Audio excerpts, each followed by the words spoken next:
पूर्व में भगवान शिव के 63 नयनारों की कथा कही और उन 63 नयनारों में से एक नयनार की कथा कही थी अपर।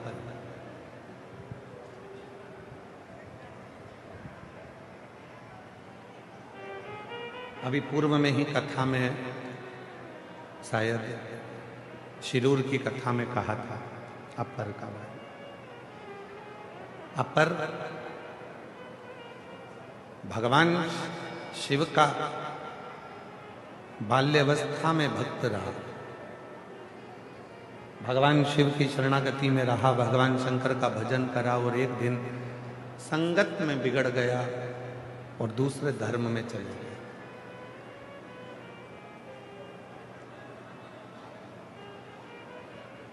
अपना धर्म उसने छोड़ दिया और अपने सनातन धर्म को छोड़कर वो दूसरे धर्म में प्रवेश कर गया। शिव महापुराण की कथा एक बड़ी सुंदर बात कहती है कि रूखी रोटी खा लेना,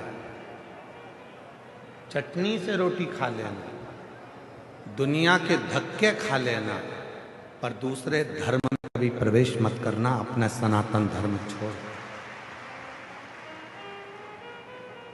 दूसरे धर्म में प्रवेश मत करना, अपना सनातन धर्म छोड़।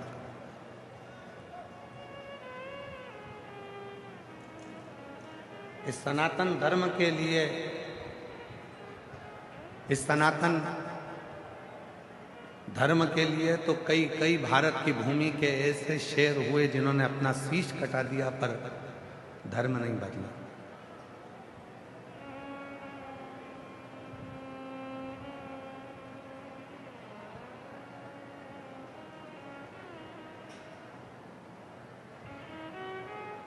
घास की रोटी खा ली पर अपना धर्म नहीं बदला, जंगलों में पड़े रहे पर अपना धर्म नहीं बदला, जगत के ठोकर खाते रहे पर अपना धर्म नहीं बदला, मरते मर गए पर अपना धर्म नहीं बदला। और आज के जमाने में ना जाने लोगों को क्या लाभ मिलता है, अपना सनातन धर्म लोगों को बुरा लगता है और दूसरा धर्म लोगों को अच्छा लगता है। 63 नयनार, भगवान शंकर के 63 शिव भक्त ऐसे हुए जिनकी कथा आज भी पूरा संसार गाता है, उनको नयनार कहा गया।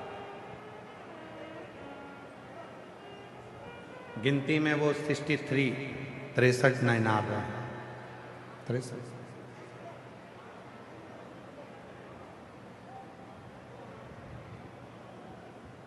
वो 63 नयनार है और उन 63 नयनारों में एक अपर ऐसा नयनार है, ऐसा शिव जी का भक्त है जो अपना धर्म छोड़े और दूसरे धर्म में चले गए, पर दूसरे धर्म में जाने के बाद जब शरीर में रोग आ गया, शरीर में कष्ट आ गया, तो उस धर्म के लोगों ने उसको छोड़ दिया। शरीर अच्छा था तब तक रखा,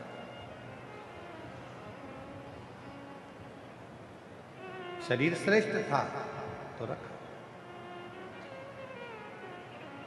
फिर छोड़ दिया।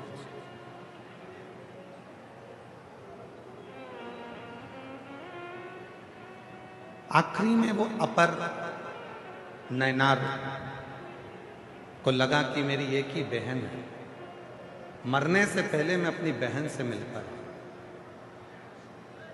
और वो नयनार अपनी बहन से मिलने के लिए गया और बहन ने देखा कि ये बहुत बीमार है, रोग हो गया है, इसको दूसरे धर्म के लोगों ने लाकर यहाँ छोड़ दिया है, ये किसी काम का नहीं बचा, तब इसको यहाँ लाकर छोड़ा। तो बहन ने कहा तुझे मरना ही तो है, तेरे प्राण छूटना ही तो है, एक काम कर, शिवजी के मंदिर में चल और एक लोटा जल चल।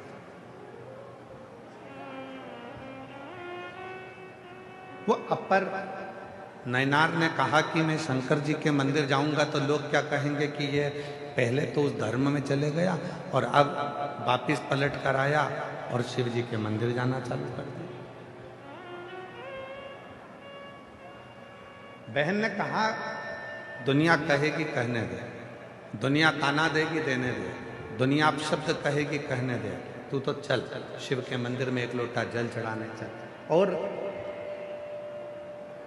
शिव के मंदिर में वो अपनी बहन के साथ में जल चढ़ाने के लिए जैसे ही गया, उसने जल शिव जी पे चढ़ाना प्रारंभ करा और उस जल का प्रोक्षण अपने ऊपर करा, उस जल का आचमन उसने करना प्रारंभ करा, उसका पूरा शरीर ठीक हो गया। शरीर ठीक हुआ तो अब वो दूसरे धर्म के लोग, जिस धर्म में वो पहले चले गया था, उस धर्म के लोग उसको लेने के लिए आ, ठीक हो गया, चल हमारे साथ। नहीं गए, अब नहीं जाऊंगा।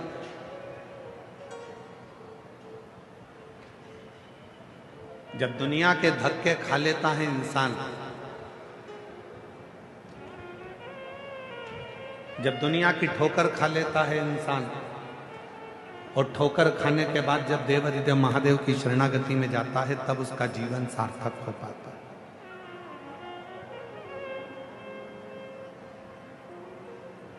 और आप लोगों से निवेदन है, जब सारी दुनिया ने तुमको ठुकरा दिया, हर तरह से तुम हताश हो गए हो, हर तरह से तुम दुखी हो गए हो, तकलीफ में हो गए हो और तुमको कोई सहारा दिखता नहीं हो, आसरा नहीं दिखता हो, तब आखिरी में मेरे महादेव को एक लोटा जल चढ़ाना प्रारंभ करना, सारी राहें तुम्हारे सामने खुलकर सारी।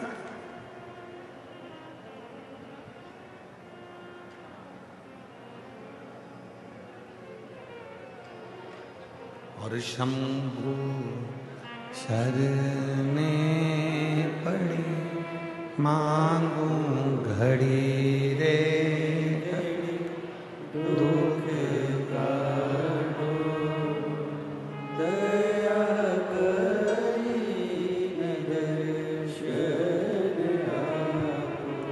ओ शंभु शरणे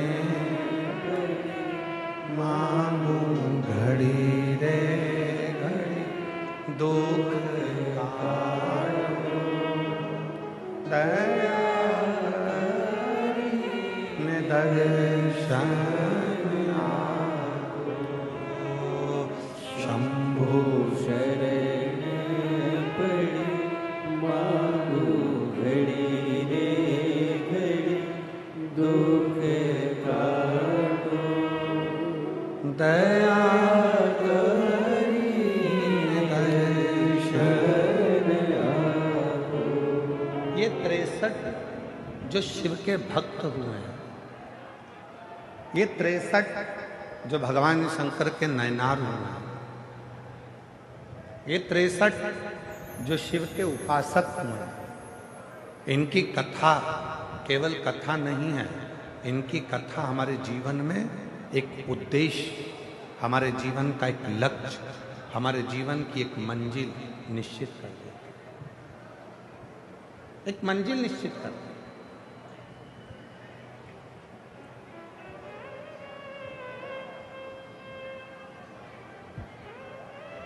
ये 63 नैनारों की जो कथा है, ये हमारे जीवन में एक बल उत्पन्न करती है, हमें बल देती है,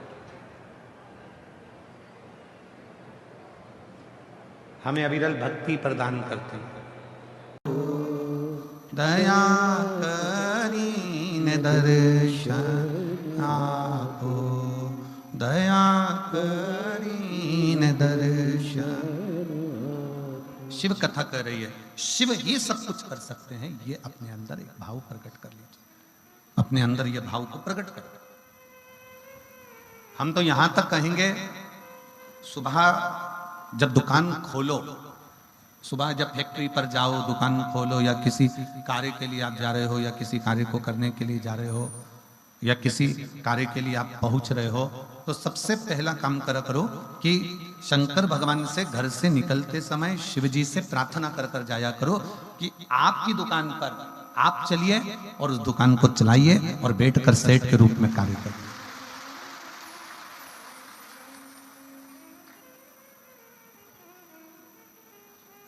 शिव सेठ है, भगवान शंकर सेठ है और हम उसके चाकर हैं। हम उसको कहें कि आप चलो, आप संभालो, आप चलिए, आप संभालिए, आपकी दुकान है, आपकी फैक्ट्री है, आपका घर है।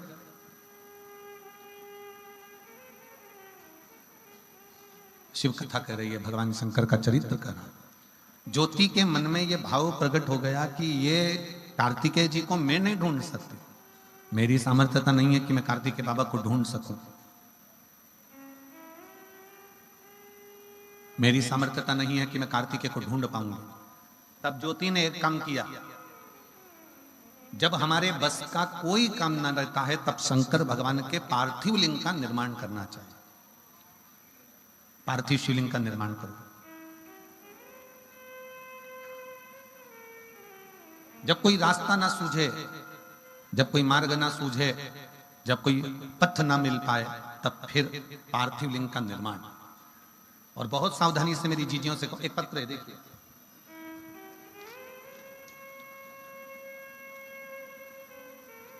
मेरा नाम पूजा है, मैं दड़बी सिरसा की रहने वाली हूँ। कहीं बैठी हो तो हाथ हिला सकते हैं। आप ही बेटा आ जाओ, एक बेलपत्र ले जाना चाहिए। मेरा नाम पूजा है, मैं दड़बी सिरसा की रहने वाली हूँ। मेरा मोबाइल नंबर ये है। बाबा की कृपा का मैं क्या गुणगान करूँ गुरुदेव। मैंने सुना था कि सबको झोली भर कर देता है भगवान शंकर। जो शिव महापुराण के कथा के पंडाल में बैठकर दिल लगाकर कथा को सुनता है, उसको मेरा शंकर जरूर देता है। गुरुजी, मैं गोपाल जी कांडा जी को, श्री गोविंद जी कांडा जी को सर्वप्रथम धन्यवाद दूंगी, क्योंकि उन्हीं की वजह से पिछले वर्ष 2024 में और 2025 में हमको शिव महापुराण की कथा श्रवण करने का सौभाग्य मिला। गुरुदेव, पिछले वर्ष 2024 में 27 फरवरी से 2 मार्च तक आपने शिव महापुराण की कथा का वर्णन किया। 7 दिन पंडाल में बैठकर मैंने कथा को श्रवण किया। आपने बताया था कि शाम के समय प्रदोष काल में दीप लगाना चाहिए और प्रदोष काल का दिया कभी खाली नहीं जाता, वो दीप का फल मिलता जरूर है। जैसे आपने कल भी कथा में कहा कि प्रदोष काल का दीप जरूर जलाओ, मैंने भी इसी पंडाल में बैठकर बाबा से प्रार्थना करी थी कि बाबा, मैंने दूसरे के मुंह से सुना है कि शिव पुराण के पंडाल में बैठकर जो मांगते हैं वो मिलता है, क्या मुझे सरकारी नौकरी मिल सकती है? मेरे बाबा से मैंने प्रार्थना करी, घर पहुंची और रोज शाम को बेलपत्र के वृक्ष के नीचे हमने शिवलिंग की स्थापना करना प्रारंभ करी। मट्टी उठाकर पार्थिव शिवलिंग बनाते, पार्थिव शिवलिंग का पूजन करती, वहीं की वहीं पानी डालकर विसर्जन कर देती। रोज शाम के समय दिया लगाती, बाबा से प्रार्थना करती, मंदिर में जाकर झाड़ू लगाती, पोछा लगाती और अपनी विद्याध्ययन करती। गुरुदेव, 1 वर्ष भी मेरे बाबा ने पूर्ण नहीं होने दिया और मुझे सरकारी नौकरी पटवारी के पद पर नियुक्त कर दिया। मैं बाबा को धन्यवाद देती हूँ। आज मैं पटवारी बनी हूँ और बाबा की कृपा से बनी हूँ। ये शिव है, ये शंकर, ये ओघड़ी, ये दयाल। एक विश्वास, एक भरोसा, एक दृढ़ता जब आपके भीतर प्रकट होती है, हम कहेंगे संपूर्ण सिरसावासियों से ही नहीं, जो आस्था चैनल पर कथा सुन रहे हैं उनसे भी, जो फेसबुक यूट्यूब पर कथा श्रवण कर रहे हैं उनसे भी, और जो बाहर के 9 पंडालों में बैठकर कथा का तत्व ग्रहण कर रहे हैं उनसे भी, कि अपने जीवन में जब तुम्हें लगे कि मेरा कोई कार्य अटक रहा है और ये मेरे बस की बात नहीं है, तब एक पार्थिव शिवलिंग, मिट्टी वहीं की वहीं उठाओ और पार्थिव लिंग का निर्माण कर कर, पूजन कर कर वहीं की वहीं उसका विसर्जन कर दो। वहां शिवलिंग का निर्माण तुम्हें फल बहुत देगा और तुम्हें कार्य में सफलता देगा।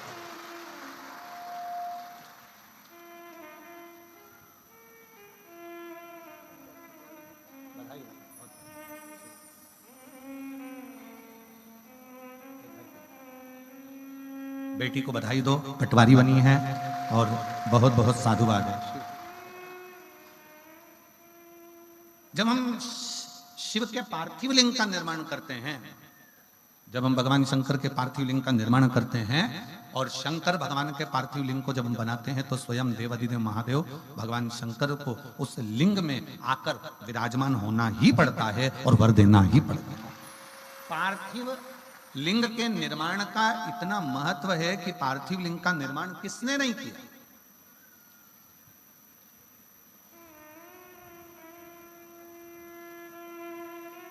महाराज जी राम जी भी अयोध्या से लंका तक गए महाराज जी, तो प्रत्येक स्थान पर उन्होंने पार्थिव लिंग का निर्माण किया है, प्रत्येक स्थान पर। कभी गोविंद जी गोपाल जी कभी एक बार योग लगे तो राम पथ गमन में अगर आप जाएंगे, अयोध्या से लेकर लंका तक का जो भारत सरकार ने राम पथ गमन बनाया है, उस राम